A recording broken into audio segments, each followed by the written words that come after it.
Это заключительная часть нашего общения с Эдуардом Ставицким, экс-министром энергетики и угольной промышленности Украины. Мы задаем вопросы не только про то, что сейчас происходит в коррупционном плане в украинской власти, но также мы задаем вопросы о Майдане и о том, что случилось.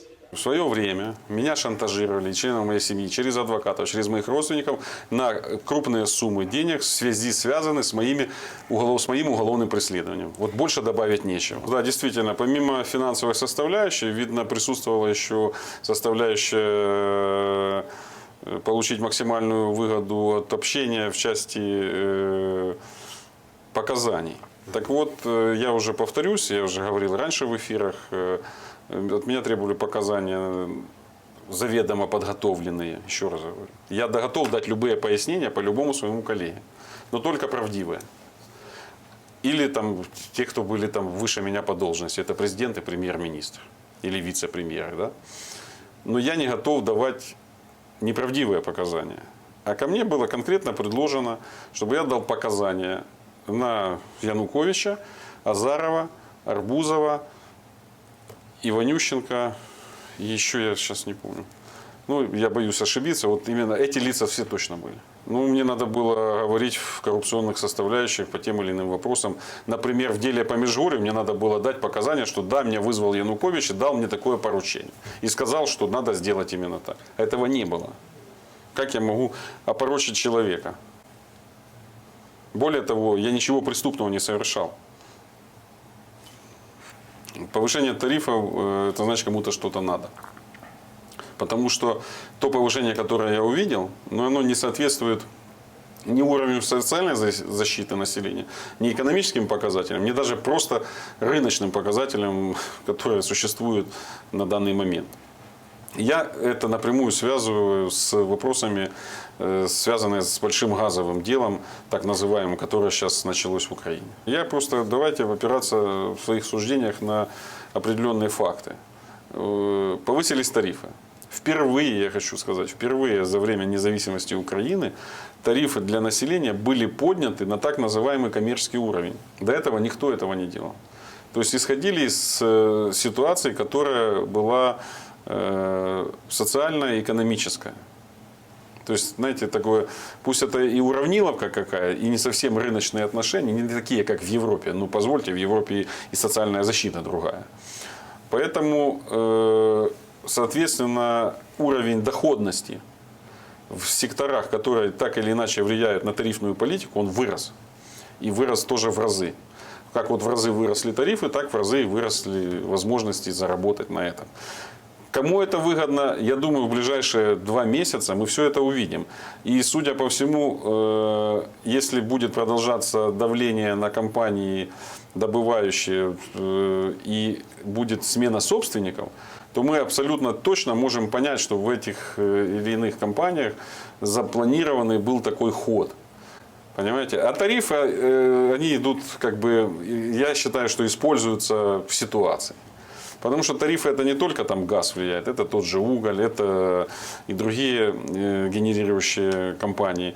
И все это настолько дает толчок в заработках этими всеми субъектами, что за них сейчас развернется нешуточная борьба, и мы наблюдаем, я думаю, что вот эти все скандалы, они связаны с преследованием и личных интересов в какой-то той или иной степени. Там, где касательно, наверное, государственных предприятий, ну, там не совсем так. Там, наверное, все-таки хотят дойти до какой-то истины. Но в части там, где есть инвестиции коммерческие, наверное, я боюсь оказаться правым. И когда было раскручено европеизация Украины, а именно евроинтеграционные моменты, я вот сам лично отвечал за евроинтеграцию в части энергетики. И я могу похвастаться успехами. Опять же, реверс газа. Это я был сделал. Это не сделали те, кто пришел. То, что сейчас очень серьезно помогло экономике Украины в части того, что нарушились были все связи с Российской Федерацией. Это вопросы, связанные с подписанием энергетических хартий. То есть это все было делалось в моем присутствии. Это либерализация законов.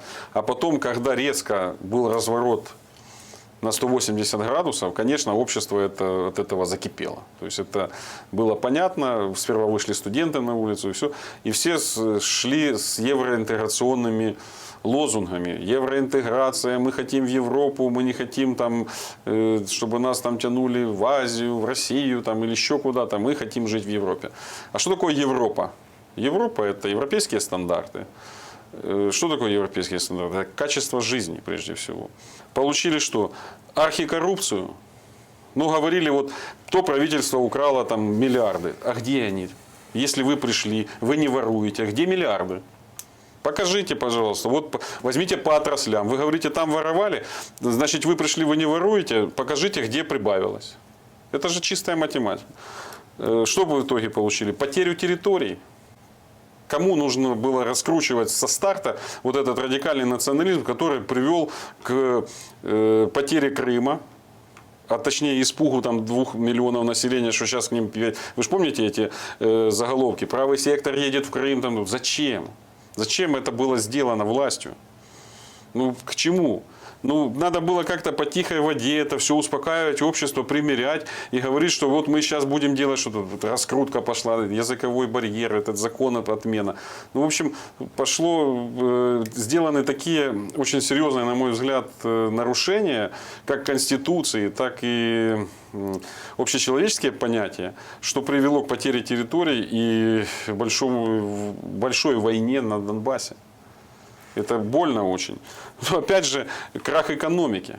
Но если мы посмотрим простые цифры и приравняем к эквиваленту валютному, ну, мы увидим колоссальный коллапс и крах в экономическом плане. И больше того скажу, что если они не задумаются, то события могут развиваться по достаточно серьезным сценариям. Еще немного, и люди просто будут делать бунты, именно голодные бунты. Это самое страшное. Это самое страшное. Голодный бунт, он перерастает в море крови. Не дай бог, это чтобы в стране, в Украине случилась такая ситуация. Поэтому за что стояли люди на Майдане, возвращаясь к вопросу, а вот люди сейчас четко понимают. Да, есть часть людей, которые потеряли своих близких в непонятной братоубийственной войне. Я называю это братоубийственная война, потому что это война внутри собственного народа. Да, не хочу вникать в ситуацию, связанную с агрессией Российской Федерации, так называемой, как это все говорят. Я не могу судить, потому что я это не видел собственными глазами. Я смотрю одни СМИ, смотрю вторые. Там, и я смотрю, как тональность изменилась сейчас. И СМИ европейские, много, и израильские СМИ. Они вот как-то все стали более взвешеннее в своих оценках. Именно в том, что происходит на Востоке. Я не снимаю с себя вины в части того, что произошло. Я скажу, в чем моя, может быть, ответственность или там, тех моих коллег, которые были. Это то, что при том, как страна была разогрета в евроинтеграционном моменте, мы не должны были сидеть, сложа руки и, как говорится, промолчать, когда мы развернулись на 180 градусов. Все-таки надо было найти те слова и говорить их более громко для того, чтобы, успокоить Майдан и общество, найти выходы между сложившейся ситуацией. Они были. Я говорю откровенно, потому что я присутствовал в переговорах в Вильнюсе, когда должно было состояться подписание. Я был в группе евроинтеграционной. Я знаю нюансы, которые там происходили. И поэтому нам надо было это все доводить до конца и более серьезными темпами. Ну, произошло то, что произошло, к сожалению. Янукович в силу своего характера, он очень такой твердый, он не, человек, знаете, с серьезным стержнем внутри, я не хочу сейчас давать характеристику хорошим или плохим, который не привык к компромиссам. И вот это помешало. Вот я вижу вину его прежде всего в том, что он не нашел компромиссного решения, а когда его нашел, то случились события, когда он уже стал заложником ситуации. Я имею в виду последние 3 дня. Ведь на сегодняшний день никто не может сказать однозначно, кто стрелял. А все больше общество склоняется к тому, что стреляли с обеих сторон. И вот кто начал это все, вот это надо в этом очень детально разобраться. И международные инстанции, они смотрят сухо на факты и доказательную базу. И вы же обратите внимание, никто еще из бывших чиновников не проиграл ни одного суда в международных инстанциях. Объяснение и пояснение в любой позиции. Но я уже еще раз, Давид, повторюсь, мы уже не первый раз об этом говорили. Да. Только на той территории, где я чувствую себя в безопасности. Вот мне, еще раз вернусь к тому, что мы начали, коллега попросил, понимаете, если журналист себя чувствует в безопасности, то что могу я говорить о том обществе, которое меня просто сейчас сделало изгоем? Только в Израиле я готов дать любые пояснения по любым вопросам.